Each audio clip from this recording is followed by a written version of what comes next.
Salut, moi c'est René. Et moi c'est Pascal.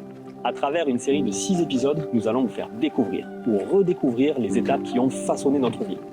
Aujourd'hui, nous allons explorer le château de l'Empéry. Le château de l'Empéry a été édifié au 9e siècle sur le rocher du Poèche sur lequel on se trouve actuellement. Il faut savoir que ça a été la demeure de l'archevêque d'Arles. Et pour l'anecdote, Empéry veut dire empire en provençal. C'est le dernier château de Provence encore intact. Le château de l'Empéry, construit progressivement entre le 9e et le 14e siècle, est un exemple remarquable de l'architecture médiévale provençale. Nous nous retrouvons devant la porte principale du château. À l'époque, il y avait des douves et un pont-levis. Pour mieux comprendre, nous vous proposons d'aller découvrir la maquette du château.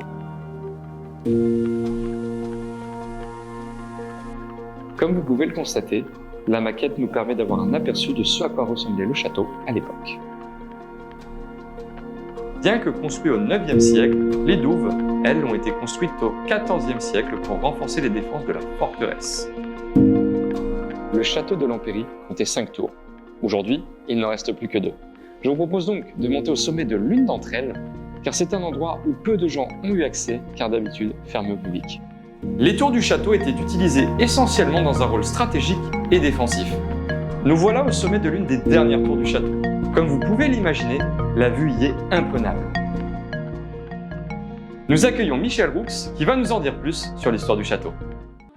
Michel, pouvez-vous nous dire quel a été le rôle du château de l'Empéry sur l'évolution de la ville de Salon? Il a toujours été un marqueur fort dans l'histoire de Salon depuis sa construction il y a plus de 1000 ans. Il a été le lieu où s'est regroupé autour de lui la construction et le développement de la vieille ville.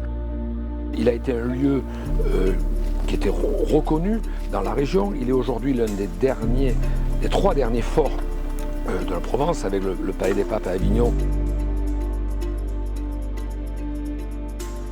et le château de Tarascon. Il appartenait aux archevêques d'Arles qui en avaient fait leur résidence d'été, estimant sûrement qu'à Salon l'été il faisait plus frais qu'à Arles. Et c'est un lieu religieux qui a toujours été respecté en tant que tel. Il n'a jamais été attaqué comme de nombreux forts du Moyen-Âge.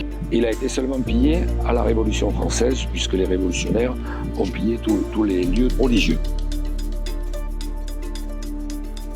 Et quelles autres personnalités ont vécu dans ce château? Alors, vécu, à part les archevêques d'Arles, peu de personnalités. Par contre, il a reçu le roi François Ier, Louis XIV, qui est venu à Salon visiter la collégiale Saint-Laurent et qui a dit c'est la plus belle chapelle de mon royaume, mais également Catherine de Médicis, dont on connaît l'histoire, qui est venue ici avec les enfants royaux rencontrer Nostradamus pour que Nostradamus donne l'avenir des 3 enfants royaux. Et ce soir-là, ici, il a annoncé à la reine que les 3 enfants mourraient et périraient dans des conditions tragiques. J'imagine l'ambiance qu'il y a dû avoir après cette déclaration. Au fil de l'histoire, le château a vécu de nombreuses transformations. Tout d'abord forteresse, résidence, puis prison, tribunal et caserne.